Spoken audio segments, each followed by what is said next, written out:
రేపు మధ్యాహ్నం 2:29 గాను ఇడుపులపాయలో ఆ దివంగత నేత ప్రేతమ నాయకుడు రాజశేఖర రెడ్డి గారి పాదాల చెంతన 3 రంగుల జెండా, వైఎస్ఆర్ కాంగ్రెస్ పార్టీకి సంబంధించిన జెండా, నేను నా తల్లి విజయలక్ష్మి గారు ఇద్దరం కూడా రేపు ఆ దివంగత నేత ప్రేతమ నాయకుడు రాజశేఖర రెడ్డి గారి పాదాల చెంత 3 రంగుల జెండాను రేపు ఆవిష్కరణ చేస్తాము అని చెబుతున్నాను.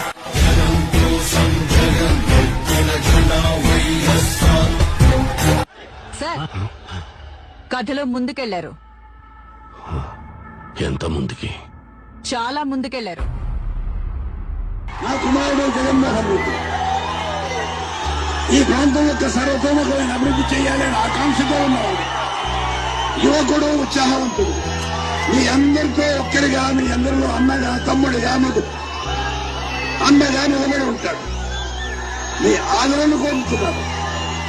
తండ్రి వైఎస్ రాజశేఖర రెడ్డి ఆశీస్సులతో వైఎస్ జగన్ రాజకీయ ప్రస్థానం ఇలా మొదలైంది. 2009లో ప్రత్యక్ష రాజకీయాలకు వచ్చిన వైఎస్ జగన్మోహన్ రెడ్డి ఆ ఎన్నికల్లో కడప ఎంపీగా పోటీ చేసి అత్యధిక మెజారిటీతో ఘన విజయం సాధించి తొలిసారి ఎంపీగా ఎన్నికయ్యారు. యువ పార్లమెంటేరియన్గా ఎదుగుతూ పెద్దల ఆశీస్సులతో రాజకీయ పరిణితి సాధిస్తున్న సమయంలో